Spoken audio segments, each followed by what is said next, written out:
Assalamualaikum warahmatullahi wabarakatuh. Sahabat sekalian, pada kesempatan ini kita coba diskusikan salah satu permasalahan yang sering dialami teman-teman guru BK ketika melakukan konseling, yaitu konselingnya tidak mau bicara. Mengapa konseling harus bicara dan apa harus kita lakukan? Kita coba jelaskan dalam video ini. Ya, dibanding berbagai bentuk ya layanan bantuan, layanan yang berusaha membantu orang lain, konseling menempati urutan yang cukup tinggi dalam hubungan dengan sifat pengungkapan diri. Jadi pengungkapan diri konseling menjadi ciri penting ya dalam proses konseling. Ya, dia membedakan dengan pembelajaran, pembicaraan biasa, nasihat. Ya, kalau pada pembicaraan sosial biasa ataupun pelaksanaan nasihat-nasihat, kemungkinan kebutuhan akan pengungkapan diri dari orang yang dibantu itu tidak terlalu besar. Tapi dalam konseling itu menjadi kewajiban. Mengapa? Karena dalam fase utama konseling ada beberapa fase yang memang harus terjadi. Ya, ini ada 4 fase utama yang perlu terjadi dalam proses konseling, yaitu ada attending, ada responding, ada personalizing, ada initiating. Ini adalah kegiatan-kegiatan yang harus dilakukan oleh seorang konselor. Lalu tahap yang paralel yang harus terjadi pada konseling yaitu melalui attending, siswa bisa terlibat penuh. Ya.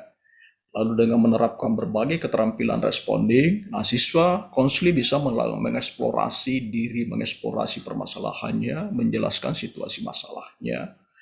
Dan melalui kegiatan personalizing, mempersonalisasikan, konseling bisa dibantu memahami situasi masalahnya dan apa yang harus dilakukan,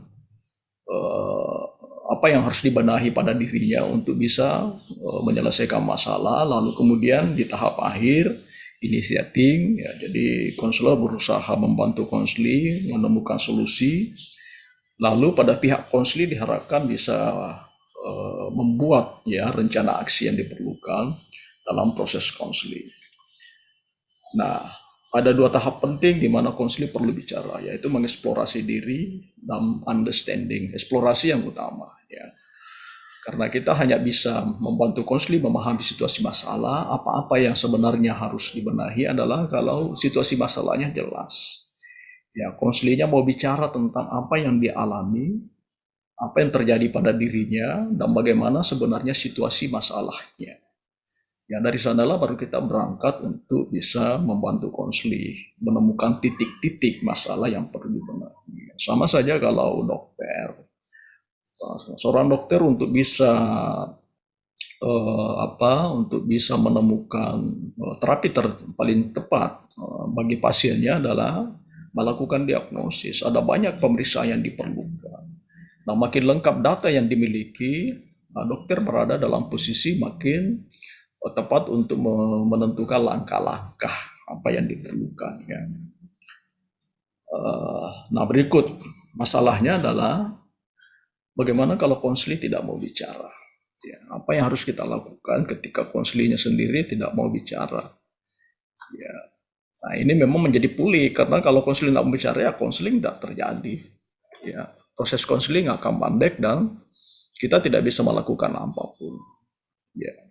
Tapi mengapa konseling tidak membicara? Barangkali ini yang perlu kita pahami. Kita bisa membantu menemukan solusi mengatasi masalahnya kalau kita tahu mengapa konseling tidak mau bicara.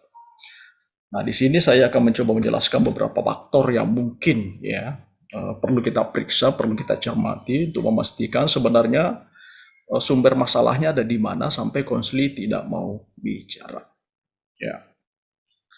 Yang pertama, kemungkinan yang harus kita periksa, jangan-jangan persoalan tempat. Apakah lokasi ruang BK tempat kita mengkonseling ada di lokasi yang aman, nyaman, ya, tidak diliputi gangguan. Ya, apakah tata ruang ruang-ruang di mana kita mengkonseling siswa itu adalah tempat yang aman dan nyaman. Ya, nah ini semua sangat berpengaruh. Ya, kalau lokasinya di tempat di tempat keramaian, banyak orang lalu lalang, ya tentu saja konseli akan sulit bicara karena boleh jadi ketika dia bicara, dia khawatir orang lain dengar. Ya, posisi duduk kadang-kadang juga menjadi persoalan. Ya, ada beberapa konseli tertentu eh, yang kalau menggunakan posisi berhadap-hadapan, ya, jadi konselor sini, konseli di sini, dia mengalami kesulitan untuk untuk bicara secara langsung. Ada rasa tidak aman, ya, yang mungkin dirasakan oleh konseli pada situasi seperti itu. Maka oleh sebab itu eh, memang lokasi-lokasi tempat konseling harus dipastikan di area yang aman dan nyaman dan tata ruang yang memang memungkinkan konseling itu merasa kondusif, ya, tidak diintip, ya, tidak ada orang lalu lalang di ruangan itu, dan ada baiknya menawarkan posisi duduk yang nyaman bagi konsil sebelum kita memulai bicara. Ya, ya mungkin kita bisa tawarkan, jangan-jangan Anda mau di samping saya atau mau menyamping, ya itu bisa kita tawarkan. Nah, kalau ini persoalannya sudah oke, nah kita bisa memeriksa aspek berikutnya, aspek situasional, ya, waktu. Jangan-jangan persoalannya ada di waktu kita kita menentukan kita melaksanakan proses konseling.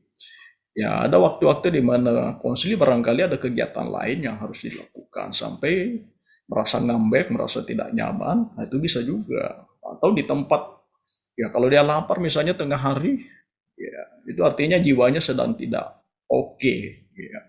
Nah, apalagi kalau misalnya berkaitan suasana sekitar, ini yang sering terjadi, ya. Di beberapa tempat yang biasa saya kunjungi, ruang BK itu orang bisa lalu lalang masuk, ya kadang-kadang ada guru yang juga masuk, lalu kemudian tiba-tiba ikut ikut lumrung ngomong tentang konsili yang sedang bicara. Nah, ini sangat berpengaruh terhadap keinginan konsili bicara.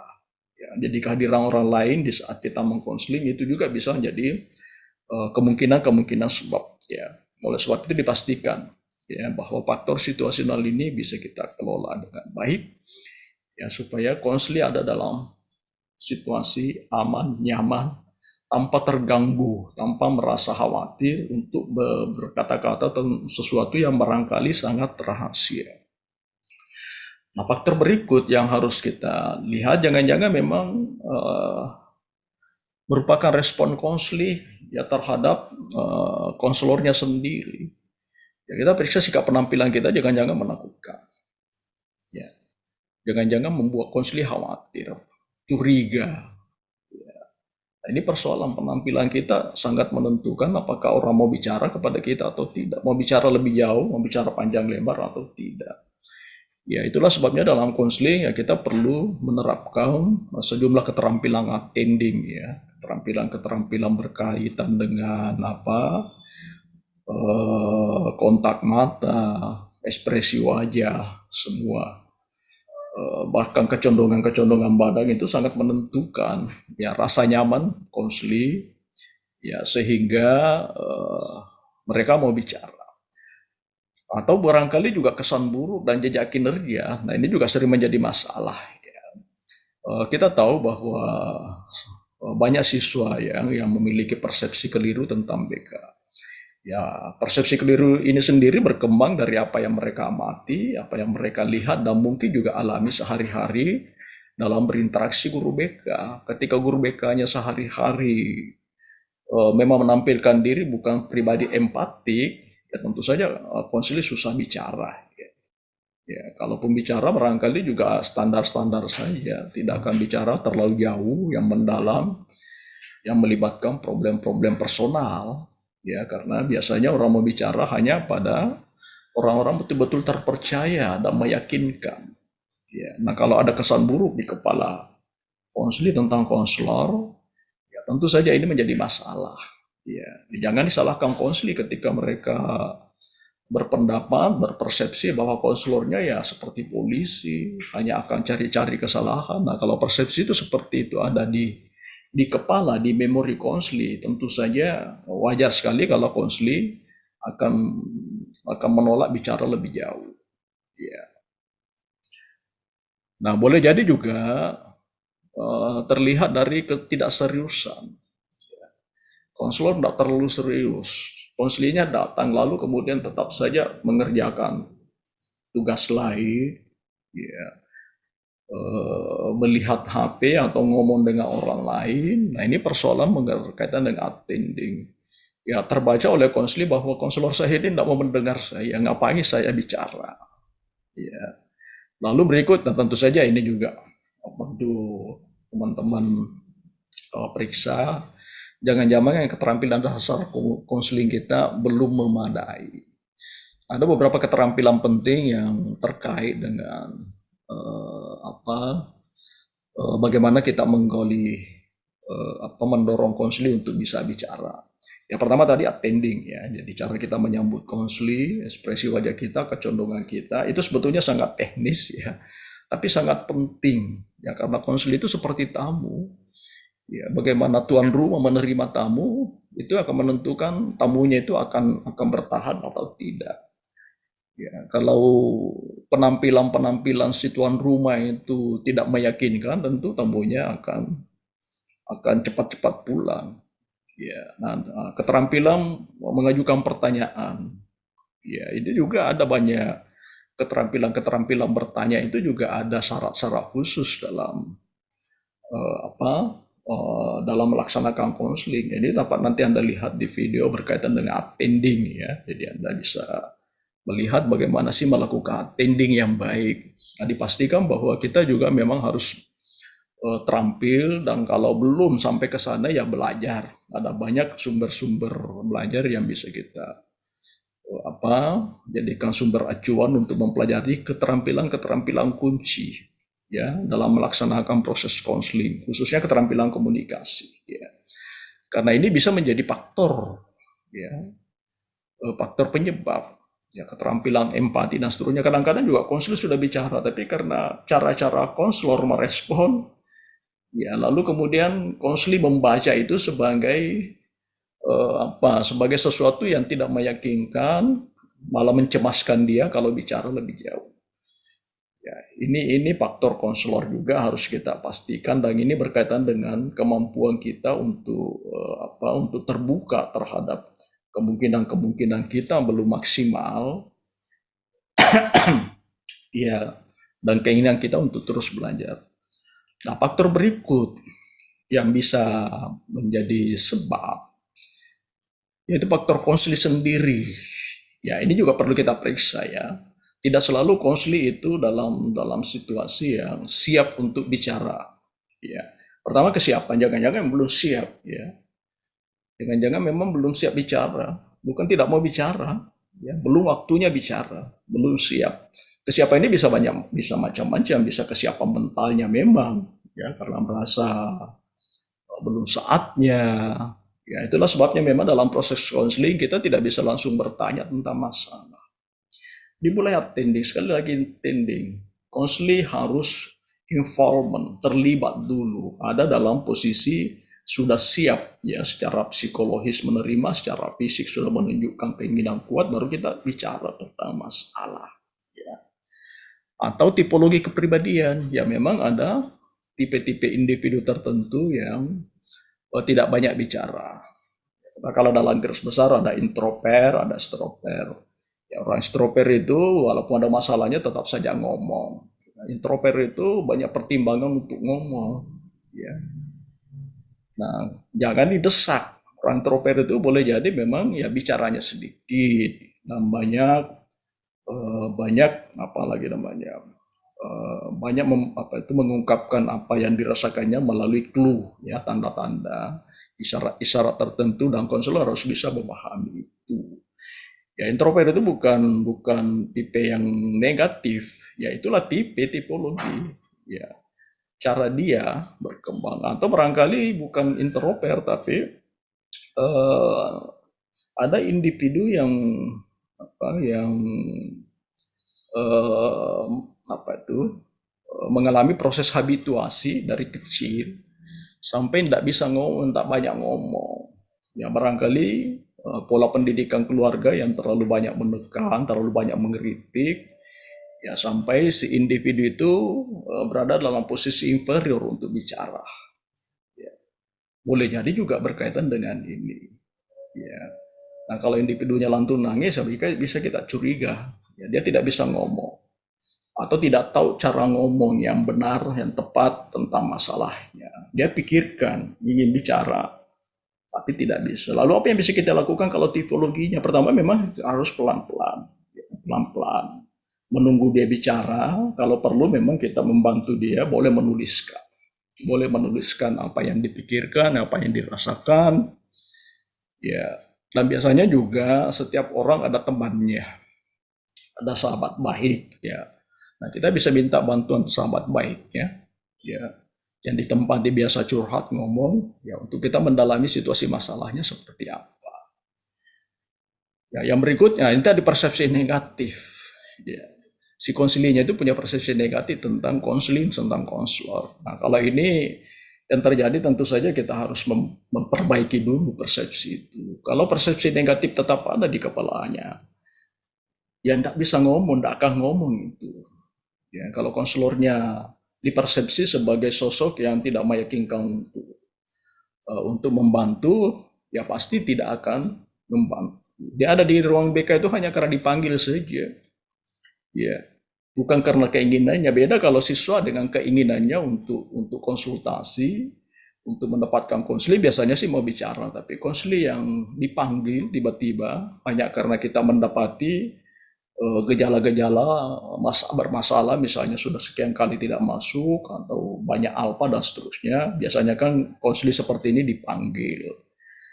Nah, kalau siswa yang dipanggil itu memang punya persepsi negatif, ya diselesaikan dulu. Diselesaikan dulu persepsi negatifnya, diluruskan ya informasinya tentang diri kita. Ya mungkin juga kita perlu menawarkan ke konseling tentang siapa dia mau bicara ke konselor siapa. Kalau di sekolah misalnya ada lebih dari satu konselor, ya sebelum kita menangani lebih lanjut kasihlah pilihan. Ya, mau ditangani oleh saya atau ibu siapa di sana atau pak siapa di sana, nah, silakan dipilih. Ya karena memang konseling tidak akan bisa kita paksakan orang memilih apa, mau dikonseling oleh sembarang orang. Ya, ada individu tertentu itu yang pilih-pilih ya untuk bicara. Nah, kemudian suasana psikologis. Ya, ini juga bisa terjadi ya. Artinya konselingnya biasanya sih bicara, nyaman bicara. Ya. Mungkin sehari-hari orangnya terbuka saja, tiba-tiba suatu waktu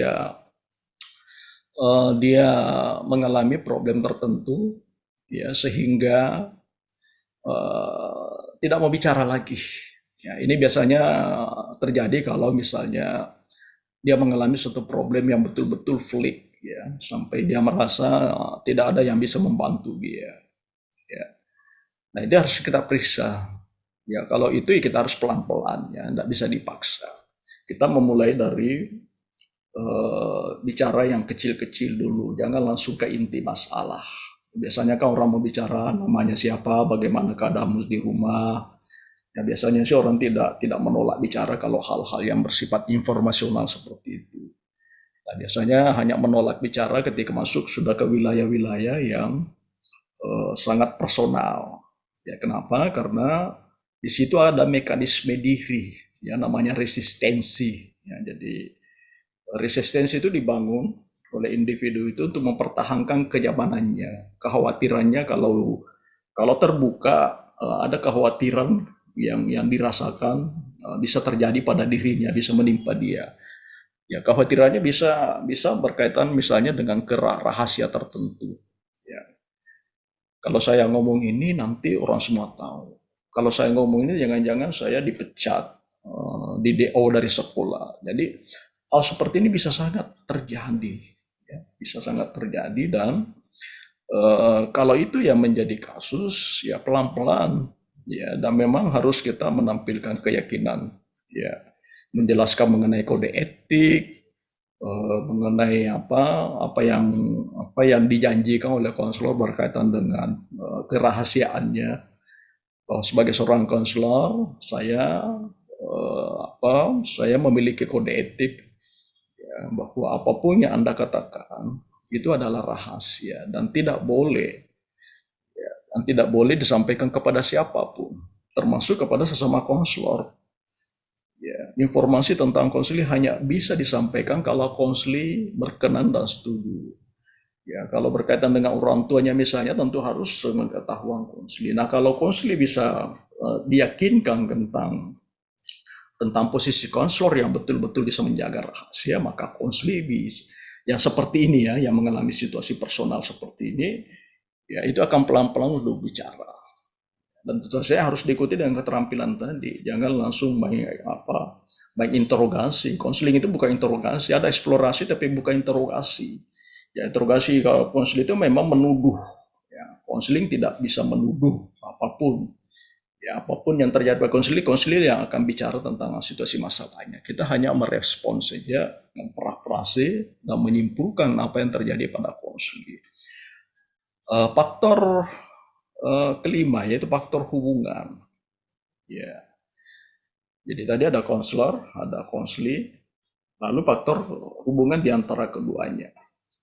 Ya, yang pertama berkaitan dengan rapor. Ya, hubungan baik konselor konseli menjadi penting. Nah, kalau itu belum terbangun dengan baik, itu tidak bisa. Ya, kita tidak bisa jalankan konseli dengan baik. Ya, coba bayangkan Anda disuruh bicara pada orang yang baru Anda kenal, atau seseorang yang Anda curigai, yang mau ngomong apa, pasti akan hati-hati sekali Anda bicarakan. Ya, makanya itu dalam konseling rapor itu menjadi syarat penting. Ya, kemudian kepercayaan. Ya, nah, bisa berkaitan tadi persepsi negatif, ya. Ya, konseling memang tidak percaya konselornya. Ya, tidak ada kepercayaan di antara dua belah pihak. Mungkin juga konselornya tidak percaya konseli tidak percaya pada konselor. Nah, itu akan terbangun rasa saling tidak percaya. Ya. Nah, kalau konselor tidak percaya, berpandangan negatif pada konseli, maka itu akan dirasakan konseli juga sebagai akan dipahami clue-nya oleh konseli, dan bahwa konselor saya tidak percaya pada saya, tentu saja akan bereaksi juga untuk tidak percaya. Nah, berikutnya mungkin perbedaan latar, ya. Jadi ada kemungkinan perbedaan latar tertentu itu bisa berakibat pada penolakan untuk bicara. Ini bisa berkaitan misalnya beda agama, ya, mungkin ada individu tertentu. Ya, beda jenis kelamin juga kadang-kadang menjadi sebab, ya. Ada individu yang sangat terbuka hanya dengan jenis kelamin yang sama. Ya, ini juga biasa terkadang berkaitan dengan masalahnya. Ada masalah tertentu lebih enak ngomong dengan sesama jenis kelamin karena sama-sama, ya. Atau kadang-kadang juga ada masalah tertentu lebih enak ngomong dengan lawan jenis, ya, bukan sesama jenis, ya. Atau perbedaan pilihan bisa juga, kan. Seperti Indonesia ada pilihan-pilihan politik yang sekarang ini agak keras, ya. Nah, jangan-jangan itu kita dipersepsi sebagai aliran politiknya siapa, lalu si konsil sendiri bukan dari aliran yang seperti itu. Bisa juga itu jadi penyebab. Relasi khusus juga bisa, ya. Jadi ada individu kalau kaitan masalahnya tidak ingin bicara kalau misalnya dia omnya, dia keluarganya, tapi mau bicara pada orang lain. Yang mungkin karena kasusnya berkaitan dengan keluarga atau khawatir kalau keluarga tahu lebih banyak, maka masalahnya akan terbongkar dan dia menghadapi situasi yang lebih buruk, ya. Jadi relasi khusus bisa terjadi, ya, atau memang ada konflik sebelumnya antara konselor dan konseling. Ya, nah inilah beberapa faktor yang harus kita perhatikan betul ketika kita menemukan situasi konselingnya tidak mau bicara. Saya kira seperti itu. Assalamualaikum warahmatullahi wabarakatuh.